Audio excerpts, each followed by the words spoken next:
अगर आप readymade garment की लाइन से जुड़े हो तो आपने मशीनों में इस्तेमाल होने वाली सुइयों की कंपनी के काफ़ी सारे नाम सुने होंगे। ऑर्गन उन सब में सबसे बेस्ट मानी जाती है। अब वैसे तो मैं एक सुइंग मशीन मैकेनिक हूँ और अपने एक्सपीरियंस के ब्याह पे मैं आपको बताऊँगा कि मेड इन जापान की ये महंगी सुइयाँ इतनी अलग क्यों हैं और इनको यूज़ करने का फ़ायदा एक्चुअली में क्या है। अब वैसे तो सिलाई मशीन की लाइन में एक्यूरेसी बहुत ही ज़्यादा मायने रखती है। आइए देखते हैं इसकी परफॉर्मेंस। ऑर्गन की टिप अल्ट्रा शार्प है।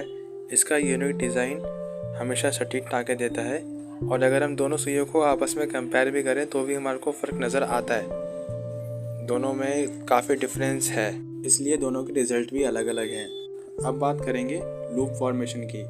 वैसे तो सुई का सही काम धागे का लूप बनाना ही होता है। ऑर्गन की सुई जब लूप बनाती है तो वो परफेक्टली बनता है, जैसे मैंने कि इस वीडियो में डिस्प्ले भी करा है।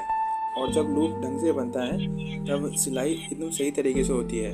अब ये मैंने वीडियो में जो दिखाया है मैं इसी की बात कर रहा हूँ। हर बार जो लूप है एकदम एग्जैक्टली बिल्कुल वही बन रहा है और एकदम सही तरीके से आ रहा है बिल्कुल। अब हमने दूसरी नीडल ले ली है। दूसरी नीडल के अंदर हम जब चेक करते हैं इसी चीज़ को तो हमें डिफरेंस यहीं से नज़र आना शुरू हो जाता है। देखिए लूप ढंग से नहीं बन रहा है। इस चीज़ के कारण इसके स्टिच आते हैं और सिलाई में भी प्रॉब्लम आती है। इसलिए नीडल सेलेक्ट करते समय नीडल के नंबर के साथ साथ नीडल की क्वालिटी का भी ध्यान देना चाहिए। अब देखते हैं ड्यूरेबिलिटी टेस्ट को। अब वर्किंग मशीन जैसा एनवायरनमेंट तैयार करने के लिए हमने एक वर्क बेंच तैयार किया है जिसके थ्रू हम नीडल की ड्यूरेबिलिटी को टेस्ट कर पाएंगे। हमने बेसिकली एक नीडल क्लैंप बनाई है जिसमें हमने एक रॉड के साथ स्क्रू दिया है। स्क्रू टाइट करने पे नीडल जो है बेंट होगी और इसी से इसका टेस्ट होगा। नीडल का टूटना एक प्रकार का सेफ्टी फीचर की तरह काम करता है, क्योंकि अगर नीडल बेंट हो जाएगी और टूटेगी नहीं तो उससे मशीन की नीचे की मशीनरी डैमेज होगी। अब जैसा कि ये वाली नीडल बेंट हो रही है, ब्रेक नहीं, तो ये चीज़ ठीक नहीं है।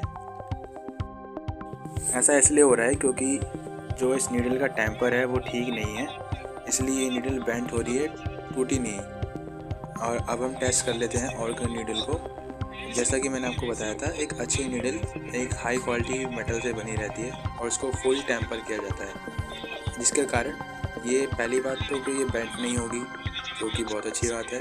और अगर इसके ऊपर प्रेशर पड़ता है ज़रूरत से ज़्यादा तो ये तुरंत टूट जाएगी और यही इसका सबसे बड़ा बेनिफिट है, सबसे बड़ा सेफ्टी फीचर है। और क्योंकि इसका मेटल अच्छा है इसलिए ये लंबे समय तक बिल्कुल वैसे ही रह के काम कर सकती है।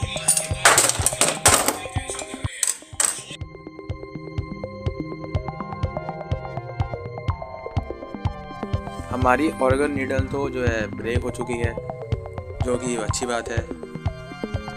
अब इस पर हमने जितना प्रेशर लगाया था उसके अकॉर्डिंग ये ब्रेक तो हुई है, पर मगर बेंट बिल्कुल नहीं हुई है। वहीं जो ये फ्लाइंग टैग वाली नीडल थी ये आपकी उतना ही प्रेशर लगाने पे बेंट हो गई, टूटी नहीं।